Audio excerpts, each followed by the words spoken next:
Hello everyone, welcome back to Maths Teacher YouTube channel. Myself Babri Rajput.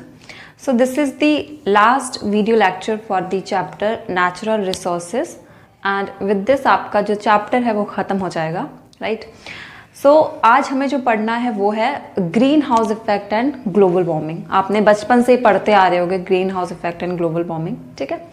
So green house effect में क्या होता है उसको पहले हम समझते हैं. So for example this is what, this is our earth. ये हमारी क्या है, अर्थ है, राइट? एंड यहां पे क्या है, सन है. ओके, सन से क्या है, रेडिएशन आती है एंड वो अर्थ पे फॉल करती है, राइट? ठीक है, तो सन से रेडिएशंस आ रही हैं, ये क्या है, हमारी रेडिएशंस है एंड वो क्या करेंगी, अर्थ पे फॉल करेंगी, राइट? कुछ रेडिएशंस होंगी वो रिफ्लेक्ट बैक हो जाएंगी, मतलब वापस आ जाएंगी, लेकिन कुछ रेडिएशंस होती हैं वो अर्थ का जो एटमॉस्फेयर होता है उसको ट्रैप कर लेता है, जकड़ लेता है, ठीक है, बाहर नहीं जाने देता है. तो ऐसी कौन सी रेडिएशंस होती हैं जो अर्थ के एटमॉस्फेयर में अगर एंटर कर गई तो वो बाहर नहीं जा सकती हैं? वो होती हैं आपकी इंफ्रारेड रेडिएशंस. ठीक है, ध्यान से समझना है एक स्टेप. क्या हुआ, अर्थ की रेडिएशन आई, सन की रेडिएशन आई, अर्थ की सरफेस पे दे फॉल्स, ठीक है, कुछ रेडिएशंस वापस चली गई, बट कुछ रेडिएशन को अर्थ ने ट्रैप कर लिया, उनको वापस नहीं जाने दिया. ऐसी कौन सी रेडिएशंस हैं, इंफ्रारेड रेडिएशंस, ठीक है. एंड ऐसा क्यों अर्थ कर पाया कि कुछ रेडिएशंस तो जा रही हैं लेकिन सिर्फ इंफ्रारेड रेडिएशंस हैं वही ट्रैप हो पाई? बिकॉज हमारी अर्थ में दो गैसेस प्रेजेंट हैं, कार्बन डाइऑक्साइड एंड मीथेन. इसके अलावा भी गैसेस प्रेजेंट होती, but carbon dioxide and methane की वजह से इनकी ये टेंडेंसी होती है कि ये इंफ्रारेड रेडिएशन को ट्रैप कर लेती हैं. अगर एटमॉस्फेयर में CO2 एंड CH4 ना हो, ठीक है, कार्बन डाइऑक्साइड एंड मीथेन ना हो, तो इंफ्रारेड रेडिएशंस को ट्रैप करना मुश्किल हो जाएगा. सिंस हमारे एटमॉस्फेयर में भरपूर मात्रा में CO2 भी प्रेजेंट है एंड मीथेन भी प्रेजेंट है, तो इसकी वजह से जो सन की इंफ्रारेड रेडिएशन आती हैं वो अर्थ की सरफेस पे ट्रैप हो जाती हैं, वो वापस नहीं जा पाती हैं. ठीक है, CO2 का तो आपको सोर्स पता है, कहाँ से मिलता है हमको.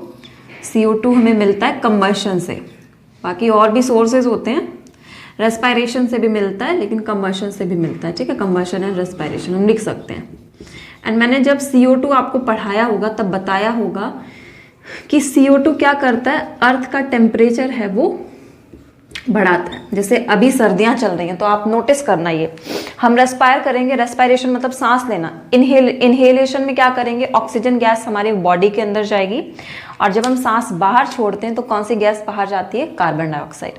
तो आप कभी ना ऐसा करना, जो रजाई वगैरह या जिस भी कंबल वगैरह में आप सोते हो तो अपना सर ढक लेना, ठीक है, एंड देन अंदर सांस लेना. तो आप देखोगे कुछ टाइम बाद आपको बहुत गर्मी सी लगने लगेगी. बाहर सर्दी है लेकिन आपने क्या किया, अपना सर पूरा ढक लिया रजाई के अंदर, तो आपको गर्मी लगने लगी. रीजन बीइंग क्योंकि आप कार्बन डाइऑक्साइड रिलीज कर रहे हो, और कार्बन डाइऑक्साइड टेम्परेचर बढ़ाने का काम करती है.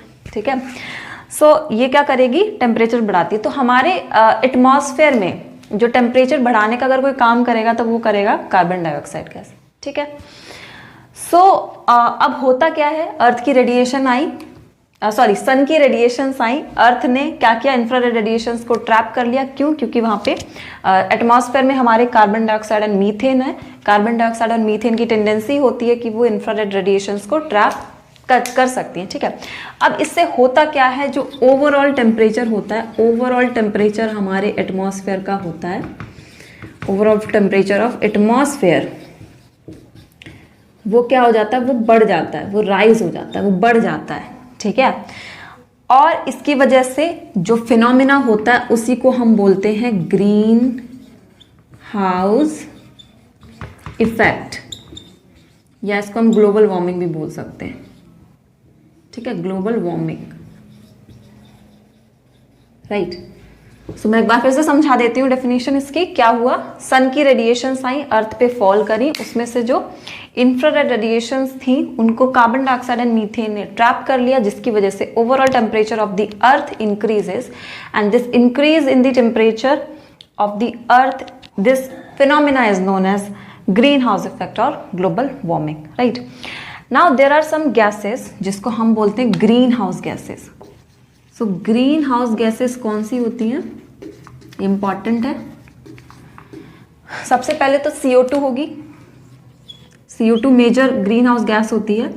CH4 मतलब मीथेन, O3 मतलब ozone, N2O nitrogen oxide and CFCs।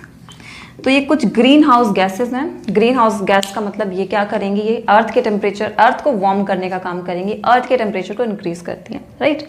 जिसमें से CO2 कंबशन और रेस्पिरेशन के थ्रू प्रोड्यूस होती है, CH4 आपको मिलती है फॉसिल फ्यूल्स के साथ, ओजोन तो आपको पता है प्रेजेंट है हमारे एटमॉस्फेयर में, ऑक्सीजन है, जब मॉलिकुलर ऑक्सीजन है, जब एटॉमिक ऑक्सीजन के साथ रिएक्ट करती है, ये रिएक्शन होती है, ये मॉलिकुलर ऑक्सीजन होती है, मतलब 2 ऑक्सीजन के एटम है और इसके पास सिर्फ एक है तो उसको हम बोलते हैं एटॉमिक ऑक्सीजन, तो O3 बन जाता है, ठीक है।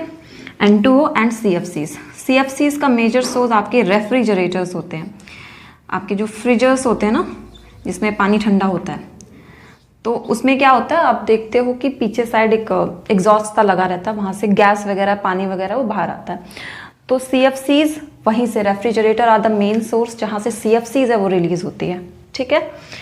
अब आते हैं भाई, ये तो पढ़ लिया, अब इसके नुकसान और फायदे क्या हो सकते हैं। तो फायदा तो एक ही है, चलो एटमॉस्फेयर है वो अर्थ का वार्म रह रहा है, अच्छी बात है, लेकिन कुछ ज़्यादा ही कार्बन डाइऑक्साइड कंबशन हम देख रहे हैं कि कुछ ज़्यादा ही हो रहा है, तो गैसेस का नंबर है ना कुछ ज़्यादा ही बढ़ रहा है, परसेंटेज कुछ ज़्यादा ही बढ़ रहा है, तो इसकी वजह से टेम्परेचर बहुत ज़्यादा बढ़ेगा।